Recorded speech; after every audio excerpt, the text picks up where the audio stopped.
Here's Middlecoff talking about the decision and the debate over whether to pay Aiyuk $30 million. Here it is. When you can average 5 or 6 catches a game and be a total mismatch in the open field, like what's the difference of Christian McCaffrey and a wide receiver?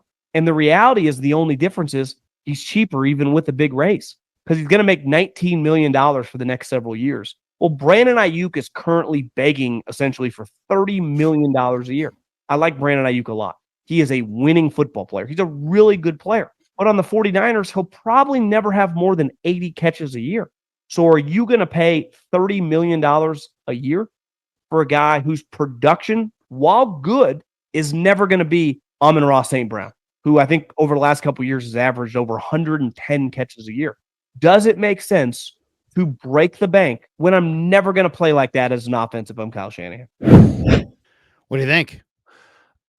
I do think it's a little bit of apples and oranges when we talk about Amon-Ra St. Brown versus Brandon Aiyuk, because Amon-Ra St. Brown is used in the slot a lot, and he is a Z receiver in tight splits. There's no question that Middlecoff is legit, and it's a very fair point. I'm not getting after John a lot. I will get him after the goatee, but that's a different conversation for a different day. 2 rules in life: never trust anyone with a neck tattoo or a goatee. So good luck with that, John. Regardless, Amon-Ra St. Brown's moved around the formation a lot more. He is much closer to a Deebo Samuel, obviously without the open field ability. He's a much slighter guy, but he's used a lot more like a Deebo Samuel than he is a Brandon Aiyuk. Brandon Aiyuk is a classic X receiver. And in Kyle Shanahan's offense, that should funnel you the football a lot. And I think when the 49ers are looking at what they want to pay Brandon Aiyuk, which is always going to be less than what Brandon Aiyuk wants to be paid, they also have to extrapolate, okay, we're not going to have Deebo forever. And Deebo is a one of one. And we're probably not going to have Deebo after this year. Okay, Ricky Pearsall comes in, and everyone's really high on Ricky Pearsall. But he's not going to be Deebo. Deebo was an offensive player of the year. Deebo was the offense for 2 whole seasons at one point. It was get the ball in Deebo's hands, and the rest is our offense. That's not something that Brock Purdy needs. I don't think it's something that Kyle Shanahan ever really wanted in terms of what his offense was conceptually. It was just necessary given the talent that they had on those teams to win football games. And it was spectacular to watch. But Ricky Pearsall is going to come in and he's going to provide a little bit of a different element. And I think it's going to be really positive. But I think they're going to lean more on the X receiver, much like Kyle Shanahan has leaned on Andre Johnson, Julio Jones. And these are big Hall of Fame names. Don't get me wrong. And it's ridiculous to maybe put Aiyuk in their camp. But even like an Andrew Hawkins, who had over 100 catches when he was an X receiver at 5'2" for the Browns that one year with Johnny Manziel as the quarterback. Like Kyle Shanahan's offense, when actually boiled down to its essence, wants to funnel the ball to the X receiver. And we saw a lot of that happen last year, I would argue, with Brock Purdy in his first full year with the 49ers. I think it's going to continue to be that case moving forward, which is why the 49ers haven't walked away from these Brandon Aiyuk contract negotiations, because they could very easily do that. Say, play on the 5th year. We'll see where we're at. Maybe we'll franchise tag you. Maybe not. Maybe we'll trade your ass, because there's 5 new great wide receivers in every round of the draft. I mean, it's so easy to get a wide receiver. You just roll on down to the corner store come the end of April, and there's a ton of great new wide receivers.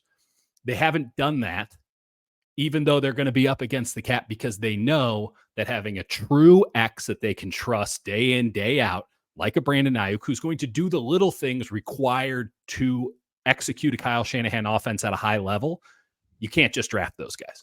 Those guys take time to develop, like Aiyuk did. And so I think they'll give it to him. But listen, John's point is fair, but it's a little bit of apples and oranges, because, again, it's the X receiver versus a guy who moves around the formation. And I think the X receiver is going to have more and more and more of a role. And it's not because they're paying him a lot.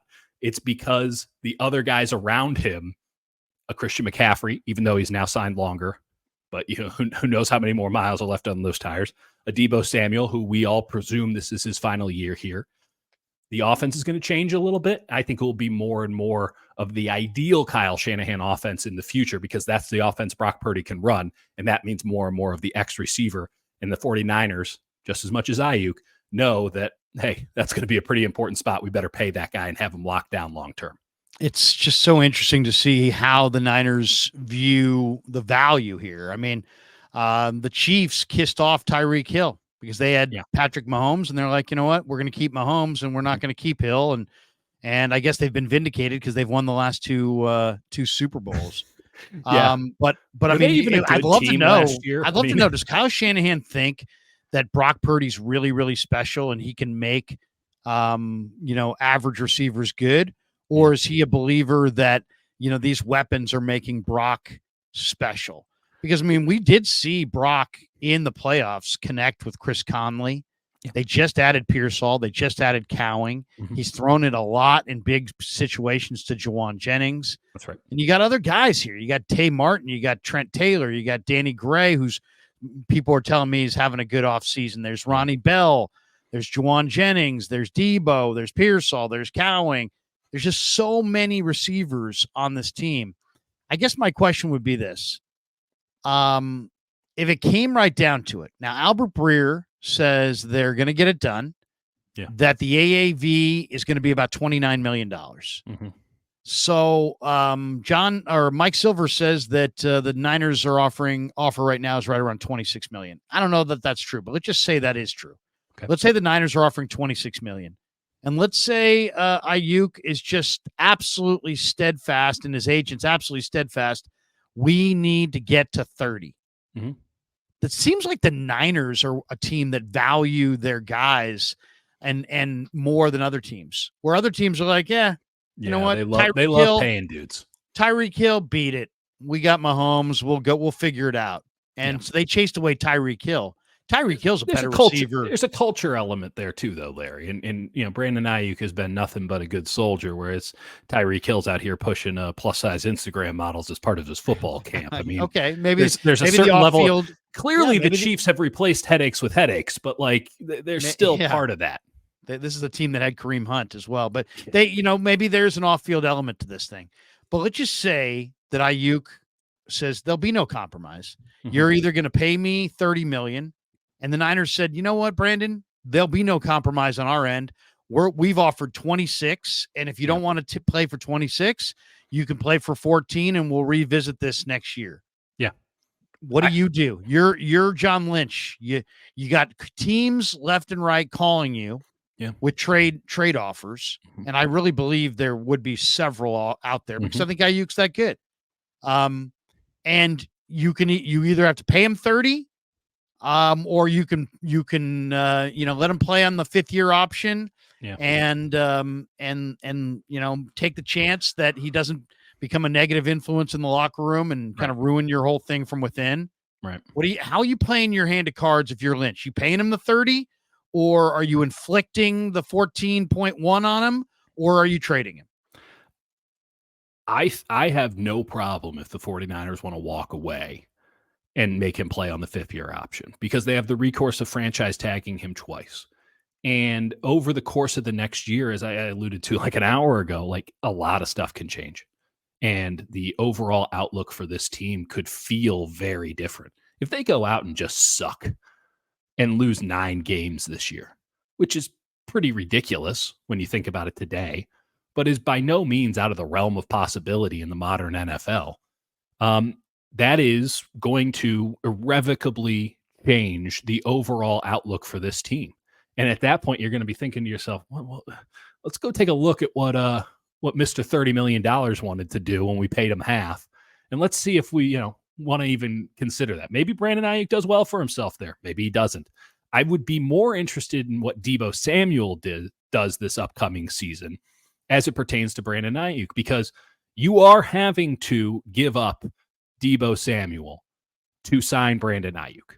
I know it's not a true 1-for-1, but if you give Brandon Aiyuk this kind of money, Deebo Samuel has to go. You can't afford to do that and pay Brock Purdy. So if Deebo Samuel comes out and looks incredible and is just the dude and can find a way to separate from tight man-to-man coverage, and Brandon Aiyuk's out here and pouting and, not taking plays off and stuff, if someone wants to give up a first-round pick for Brandon Aiyuk, in that scenario, we get to the end of the season, I say take it. Take it, because he did not confirm that he's a $30 million a year player in this scenario. And you still have a wide receiver one that you can trust in Deebo Samuel. And you can move Pearsall to X, which he's been practicing and looks really good at, even though he should probably be an F or an X or a Z in the future. You bring in the young guy, you give him the year to develop, and Deebo's contract sort of just goes away at the end of 2025. You get out of it real easy, as opposed to sort of the painful way you'll have to exit after 2024. So Brandon Aiyuk could absolutely bet on himself, press the issue, because if the 49ers franchise tag him twice after $14 million, it's $70 million guaranteed. It's 14, then it's 25 for the franchise tag, and then it's 120% on the second tag.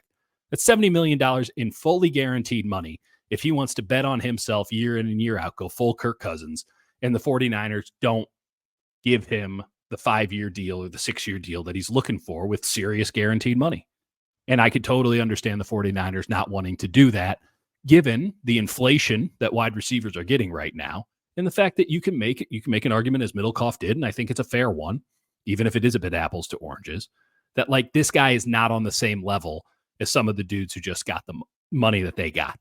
Or even beyond that no wide receiver, in the same way the Chiefs thought this with Tyreek Hill, no wide receiver is worth $30 million when we have a quarterback of this caliber. The Niners can look at this a million different ways. Ultimately, I think that both of them know deep down that they should get it done. That, like, yes, there's both of them have millions of reasons to walk away. But it would be a little bit more contentious by now if they didn't both feel deep down they needed to get it done. And I do think it's going to drag out, and it's going to be unnecessary, and it's probably going to affect the start of the regular season and all that. But I think they get it done because there is value in this cost certainty for both parties. NFL is a brutal game. Brandon Aiyuk's next snap might be his last.